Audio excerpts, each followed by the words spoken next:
Side, it's not hourly billing, so we'll be short. Yep.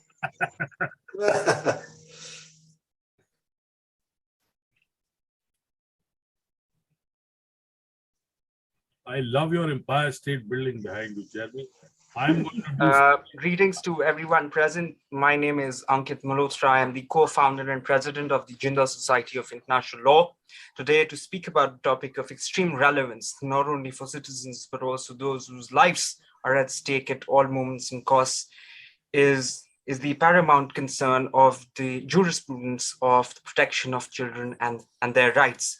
But before I will introduce our speakers for this discussion, I would like to spend a moment to talk about the Jindal Society of International Law, which was created on the 18th day of November 2020 and was launched by the Herbert and Rose Rubin Professor of International Law, Professor Jose Enrique Alvarez of New York University, along with our Vice Chancellor, Professor Dr. Siraj Kumar, the Faculty Coordinator and President of the Society, Professor Dr. Weston Paskey, and a dear friend of the society and also of the university, Professor Dr. Mohan Kumar. The purpose of the society is to encourage student interaction with the subject matter of international law through its various initiatives. Rather than being primarily research driven, we intend to offer a host of experiences that contribute towards skill building, increasing the knowledge database available to students all across the globe. The society is an attempt to bridge the lacuna by streamlining resources and inculcating an international interest of the resources available to us in international law. The spring lecture series of 2022, entitled The Colloquium on Challenges to Global Governance and Humanities in the 21st Century, offers a compendium of scholarship from the academy and professional experience from the bar.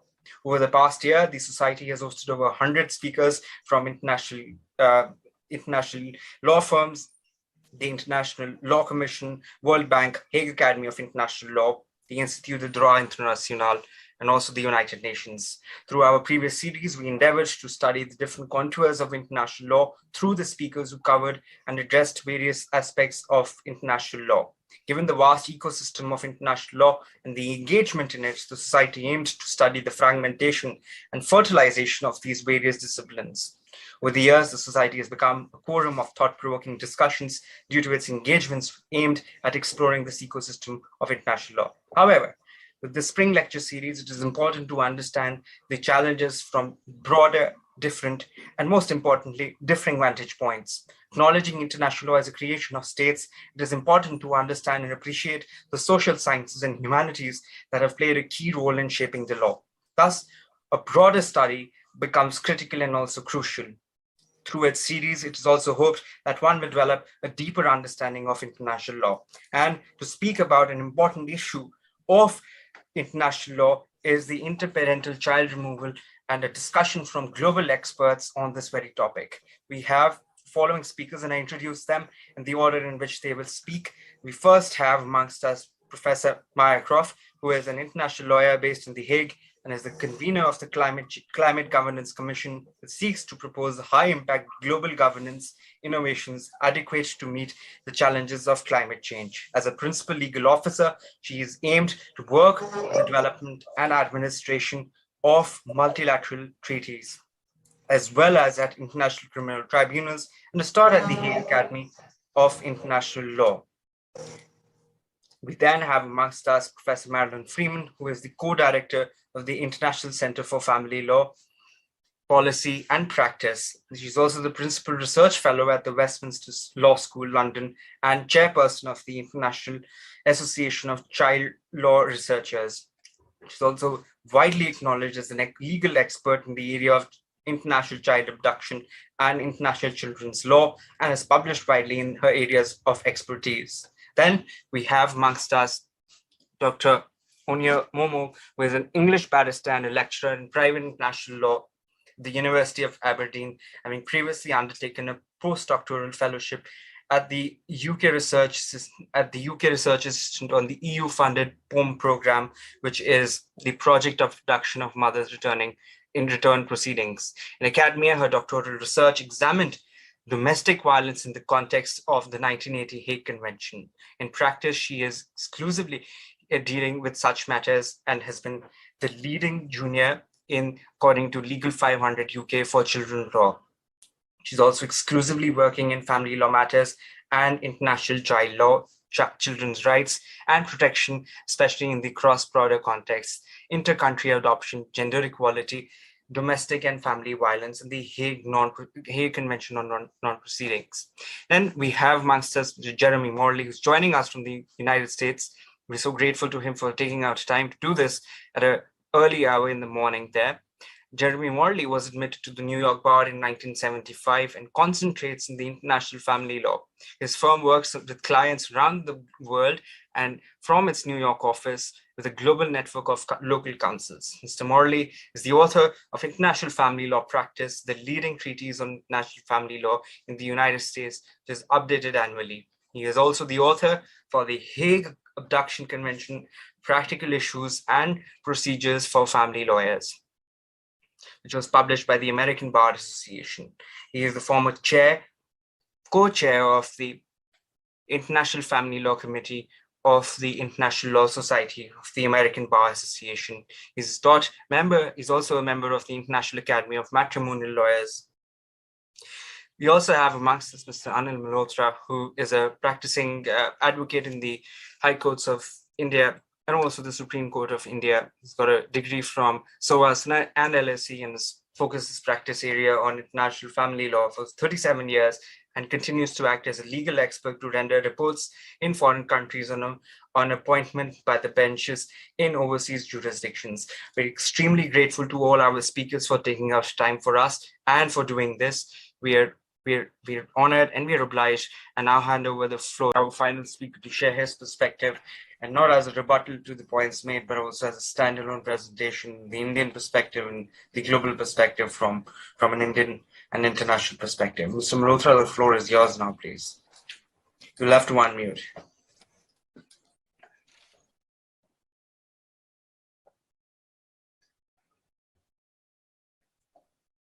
Thank you very much. What an illuminating professional discourse by Jeremy after a brilliant academic exposition by Maya, Marilyn, and Dr. Momo. All the M's and one M that side, and the fifth M is here before you. I don't know how you landed up all the M's together today. Anyway, that apart, we are a different jurisdiction. You all know it. I always look at what Tennyson says, being melodramatic.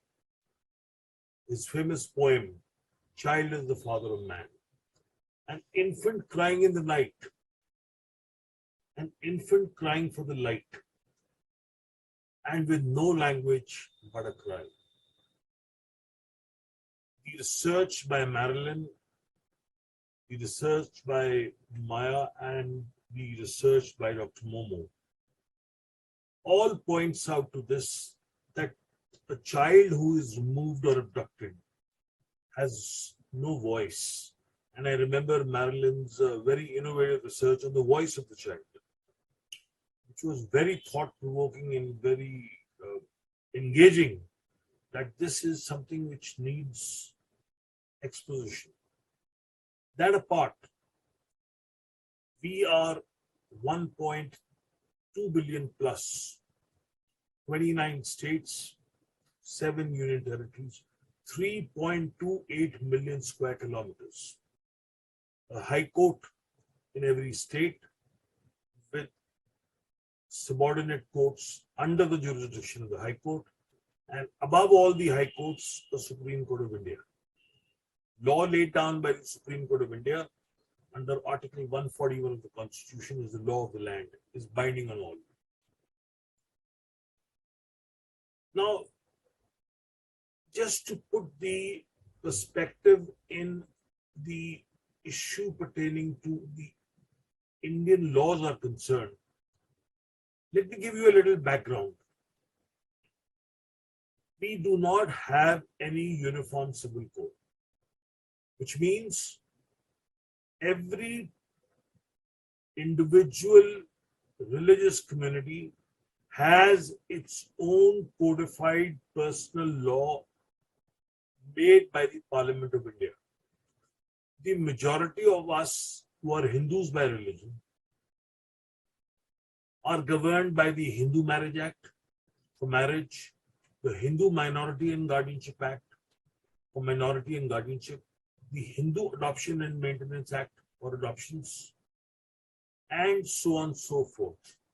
The Hindu Succession Act also for reasons of succession. So now, most of the people who migrate to the US, to UK, to all over Europe, Australia, Canada, we are everywhere. We are Hindus by religion, and the acts have extraterritorial application, which effectively means that whether I become a Canadian, a American, a German, or a Britisher, my personal law goes with me on my back. So regardless of the domicile and nationality of the child or the parents, the application goes extraterritorially by having the implications. And this is why foreign marriage divorce decrees on irretrievable breakdown don't find recognition in India, because irretrievable breakdown is not a ground for divorce in India. So you have to get another divorce. And this is something which Mr. Jeremy Marley seriously needs to look into, of parallel divorces.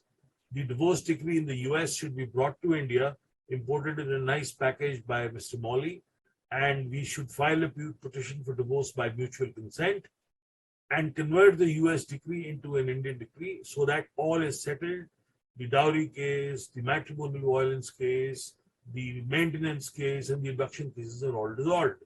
So this is the way to put an end to litigation. But where are the children? First sufferers. Now, culturally, we differ from the world. We believe we are still very biased towards the gender choice. Though I have now convinced the Supreme Court in two recent decisions that age and gender should take a back seat, and the enunciation has come. The Hindu Minority and Guardianship Act, which applies to all, says that the natural guardian of a child shall be the father, and after him the mother. After him doesn't mean he's dead. After him means when he's not involved. Ordinarily, the custody of a child less than 5 years of age shall be with the mother. Now, this has played a sort of a mechanical application for over, let us say, 50 years. So everybody says less than 5 years mother, more than 5 years father. In two recent decisions in Larissa and Kiran Sethi versus Vasudeva, which is a decision in which in the High Court I was an amicus, and I had proposed to the court that the child should go back. So in these two cases, the court has said, no, it's not a decision-making process on the basis of age. Now, where have we got this jurisprudence? You see, let us understand, we do not have a statute to identify, to recognize child removal. I would not use the word abduction because even the convention doesn't use it. It's only in the title. It's wrongful removal or retention, which is actually finding application. So we do not recognize child removal by a parent as a wrong or an offense in civil terms, or like the US in criminal terms. So it's quite a tough job for a court to adjudicate on a matter on this. And the worst situation is the Hindu Minority and Guardianship Act does not have any enabling law to take you to a court to get guardianship or custody. You have to fall back on the secular law, which, thanks to the colonial British archives, we still retain. The Guardian and Wards Act of 1890. The Law Commission has said we should change it. Obviously, nothing has happened to it. So a parent who removes a child from the US or anywhere in the world comes in, rushes, and says, goes to the guardian judge and says, give me an order of exclusive custody. Because that is what is provided for. You can choose to have exclusive custody. You cannot deprive the parent of his natural guardian status unless the guardian judge declares you unfit. So that is one part of the story. Now, the part which I brought in through persuasive arguments in the Delhi High Court in a matter which I convinced the court, this is Navtej Singh, this is Jasmeet Kaur. These were two dentists who were US nationals who lived in the US for good 10 years, had a dental practice in Connecticut. The lady came to India for her brother's wedding. She overstayed, she didn't want to go back. She gave birth to a child. The bigger issue was, what is the nationality of the child? The child had to be an US national because both parents were US citizens. So the lady refused to go back. She went to the family court. I sought to enforce the US court decision in a writ of habeas corpus in the Delhi High Court. Ultimately, the matter landed up successfully in both the courts, that is the High Court, and it was taken to the Supreme Court of India. In the Supreme Court of India, I was able to enforce or bring in the mirror order jurisprudence, which is perhaps the best method in taking the children back. And the children have happily gone back to the US. So, Mr. Marley, I have added the mirror order jurisprudence as a feather to my cap. But the question still remains, which you will ask me, has India ever enforced a mirror order which I have got from the US? That is a question I cannot answer because it has still not worked that way. But that apart, I'll come back to that later. So where have I brought in the change? For the attention of academics, Maya and Dr. Momo, I have brought in the UNCRC. We signed the UNCRC way back in 2000 and let me just tell you, we acceded to the UNCRC on 11th of December 1992. So we have made a lot of changes in our domestic laws to give teeth to the UNCRC. Obviously, as Maya put it, or as Dr. Momo said it, the further steps were to get on to the 80 Convention and the 96 Convention. But we have not gone that way. We have signed the Adoption Convention of 1996, and we've got a very good system of inter-country adoptions going through because we have a central authority, the CARA, that is the Central Adoption Resource Authority, which works very well. And I have been advocating that if we were to sign the convention, that is the 1980 convention, we could have a central authority like the CARA for removal cases also, and we would have a passage going through. I was on the Justice Jindal committee as the only lawyer with 6 judges and 6 government officers, where we have brought out a bill and we have put this across. But that is in the pipeline. But the bigger question, the $1 million question is, what do we do till we actually sign the convention? Mr. William Duncan and Mr. Han Van Loon, the Dutch ambassador, myself, a few other ministers, we almost got to it in 2007. But then Parliament terms were over, elections were announced, the government changed, and from 2007 to 2018, we gave it another report, but we are still struggling. We are still in the process of going on. We've got a very fast-track inter-country adoption process. We have got a surrogacy law booming, but in the matter of removals, I would not use the word adoptions, we have been rather slow, and I would be very candid to admit it. Mr. Marley has obviously given you figures. I don't disagree with him. Mr. Marley has been kind to me. He has not painted me black with a brush like China and Japan. Though I really didn't know they were that bad. Mikiko Tani would be very horrified to hear Mr. Marley's exposition of Japan. But that apart. So what did I do? Now, when I was at the committee, we heard a lot of left behind parents. We talked to a lot of parents overseas on video conferencing. We met a lot of people physically, and we actually recorded everything. And we heard both sides of the story. Obviously, there is no other way than to codify this first. Only then we can move forward. So that codification being far away, I found that the UNCRC, which has a lot of effective child-oriented rights, can actually lead to a child-centric jurisprudence in the judicial system.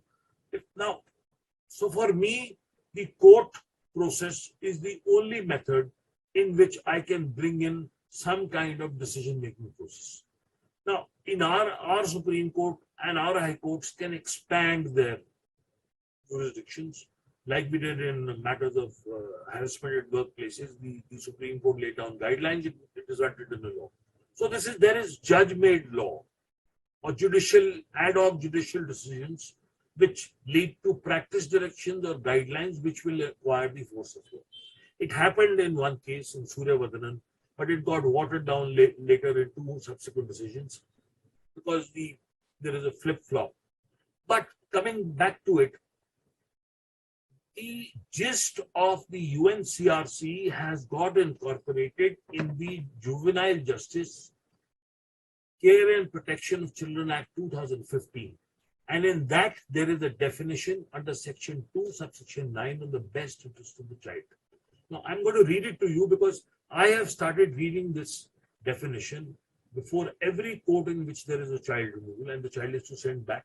And I tell the judge, you have to weigh your decision within the parameters of this definition. So let me read it to you. Best interest of the child means the basis for any decision taken regarding the child to ensure fulfillment of his basic rights and needs, identity, social well-being, and physical, emotional, and intellectual development. Now, by no standards can this be achieved by unilateral parenting, by single custody parent, or by keeping a child away from its home. Now, whatever decision-making process may have resulted from the Supreme Court in the terms of a precedent, from 1984 in Surinder Kaur's case up to 2021, Vasudha Sethi's case, we have consistently followed the rule that the jurisdiction of closest contact will determine the best interest of the child. This is a principle we have not diverted from. This is a principle we have not deflected from. It is just that you have to convince the court concerned that this child is American, Canadian, British. He or she has spent time there. Her medical records are there. Schooling is there. She is forcibly removed to India. India should not be projected as a haven for removed children, and the child should be sent back. There is a lot of thinking now which is accepting this definition. And in Lahari Sakhamuri's case, the Supreme Court said that the care and custody of a child less than 5 years of age cannot mean the love of the primary caregiver, i.e. the mother of a child less than 5 years of age, in view of the definition of the best interest of the child in Juvenile Justice Act. So the glass ceiling has been broken. The judge has effectively to see this is an American kid, this is a British child, these are European children, they have to go back from where they came. I am totally with Mr. Marley's reactions and observations that this takes time. This can be slow, this can be tardy, and this can take quite some time because after the matter goes to the High Court, it goes to the Supreme Court. But now the benches have started looking at these issues seriously. You must understand that in our country, where we have general practitioners, we do not have family law specialists in the family courts or the district courts or in the High Courts or in the Supreme Courts. There are no Mr. Marleys or Mr. Malhotra all over India. There are only 3 fellows or 4 fellows of the IAFL, and these are the only people who are specialists. We can count them on the fingers, but that's but all. So is the situation in the judiciary. Like the family division in the RCJ London, we do not have any family division. Everybody deals with everything. There are no specialists. So this is also a sort of a stopgap because you have to convince a judge that this child needs to go back. I don't have to go to the guardian judge under the Guardian and Wards Act to file a petition to prove that I am the custodian as a national guardian. I have to be given a shortcut because the extraordinary jurisdiction of the high courts, any high court in India or the Supreme Court of India, under the Constitution of India, is an extraordinary power as parents portray. And the child, effectively, they have in a short inquiry or a detailed inquiry to decide whether the child has to go back or has to remain. The sooner the decision, the quicker the going back. But again, as Marilyn pointed out, children being apart, children being in the country for too long, they don't want to see the mother. In a recent decision in the Supreme Court, after 3 years, the two daughters with the father said, we don't want to see our mother. So the court said, we can't send you back. So wishes of the child were predominant. There have also been cases where the one child is in England, one child is in India. They have been long apart. The parents split and they hold one child in one country and that's it. So the family is broken. So what I am trying to put together is that we are evolving a jurisprudence, but it is slow. Then the other problem is we have a Family Courts Act of 1984, under which every district or every small area in a state is supposed to have a family court where there is a population of 1 million plus. But the fact of the matter is that the family courts have not really been established. The family court needs to be established by a notification process of the government. It has to be set up and recognized by the government, and the judge has to be provided by the high court concerned, and then the family court becomes effective. So till the family court actually has a specialist family court judge, it takes time. Now we have started getting the apple cart together. I recently addressed a workshop of family court, 400 judges. It was a 2-day program of family court judges only in the northern territories of Punjab, Haryana, and Chandigarh, where we looked at different issues pertaining to children. I was a resource person. So we talked on these issues. So we are developing a jurisprudence. We are in a thought process of putting things together in a pipeline whereby we start looking at shared parenting. We start looking at joint custody. Bombay has done a very nice proposition. The family court in Mumbai, in Bandra, is a building which has 15 judges together. They have made it mandatory, first of all, for a shared parenting plan or a joint custody matter to be given to the court. And they have created the office of a child independent lawyer, which means the judge appoints an independent lawyer for the child who talks to the child and the wishes of the child go through.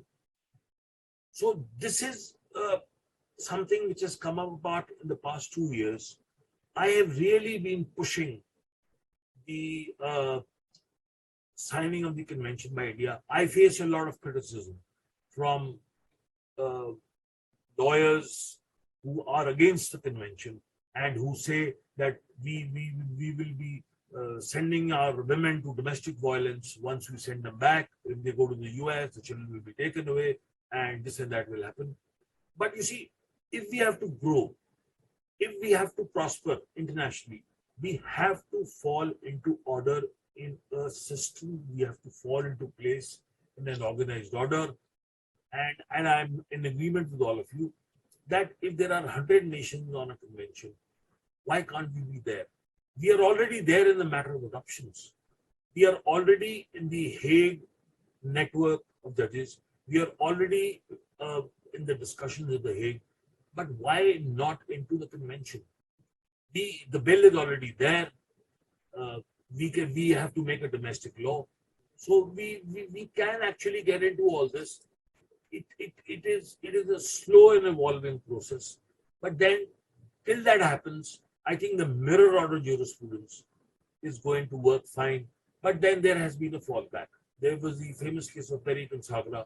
This was a case where the mother had kept the child in India for a long time. The Indian father pursued the matter in the family court. He won. It was appealed to the High Court. The mother lost. The father won. It went to Supreme Court. And the Supreme Court said we'll give a mirror order. You'll have to bring the child back whenever the mother wants to see her. He deposited a huge sum of money to stand by as guarantee, and everything was sorted out. Child went to Kenya. Once the child landed up in Kenya, he had a British passport, a Kenyan passport. The father says, I'm not sending the child to India. So the mother went back to the Supreme Court. The Supreme Court directed him to appear before it. He did not appear. So the mirror order was recalled and the matter has gone back to the family court for a fresh decision. So this is a backseat in this process. But what I would be interested to know is from Mr. Marley, he has said that the UCCJE, I'm aware of what it is and how good it is, but actually, how many Indian orders have actually resulted in return of children to India? Has it actually ever been done by him, or is there any particular case? Because I come up with a lot of questions, a lot of queries by persons who say, my child has been taken to the US. So I tell the parent very clearly, listen, there's nothing we can do because the jurisdiction of the Indian courts does not travel to America. But seeing to the jurisprudence of the UCCJEA, where a foreign state is recognized as a country, as a state of the US system, I think it's a good proposition if such a workable situation can come, because then that may evoke a respect for Indian orders, which may perhaps create a recognition for following the line likewise. So that is an issue which remains to be seen. But having been part of the discussions when Lord Justice Matthew Thorpe was there, I have attended 2 Wilton Park conferences where we have looked at the international network, Hague network of judges, and it's a brilliant proposition. Justice Andrew Moylan has done a brilliant job when he was there. Of course, the new judge is equally effective, but it's a very good initiative. We have to sit on the same table. We have to work out methods, and we have to evolve a world-class jurisprudence whereby children can move up and down, and India should no longer be on the red flag.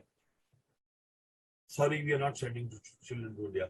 I'm often cited as an expert, and this happened with us in a matter recently in a Canadian case where Mr. Morley gave evidence for the father. But when it was my turn to be cross-examined, the lawyer for the father turned around and said, Mr. Malhotra is not an expert in Canada. He may be talking of Indian law, but he's not a Canadian expert. Of course, the judge discounted it. It was shocking to me that I, as an IFL fellow, was facing this remark. But that apart, I tend to project before jurisdictions abroad that there are protective measures which can be put in place. And if a foreign court puts in those effective measures, we can try to enforce them in India, though the best interest of the child again comes in through the back door. But I think using the best interest of the child with those measures can serve the purpose. It's only good convincing power with the court and having a good lawyer wherever you are, which is what matters. So this is the long and short of India. I know we are a backseat. We are a huge jurisdiction. But let me tell you, for me, even the state of Chennai, that is Madras, Tamil Nadu, or the state of Kerala is a foreign jurisdiction. Because the language, the court practice, the system of how things are sorted out there is so different. Though we have a Family Courts Act of 1984, though we have the Guardian and Wards Act and the Hindu Minority and Guardianship Act, but the practical implementation and the process by which the court works, you cannot work unless you have a local lawyer. Though I travel, I do a matter in Goa, I do a matter in Ahmedabad, I do a matter in Hyderabad. The beauty of the Indian engagement system is that once you are a qualified lawyer, under the Advocates Act, you are licensed to practice. You can appear in any court of India, regardless of any jurisdictional rules, because the Bar Council license and entitles me to practice all over India. Now, this is something which most the foreign lawyers don't know, but that is the freedom which I get to travel all over India. And I take the matter from the family court to the High Court to the Supreme Court throughout. without the necessity of having a QC or an expert like Mr. Marley, because I can sail in my own ship and I can blow my own trumpet. So, Thank you.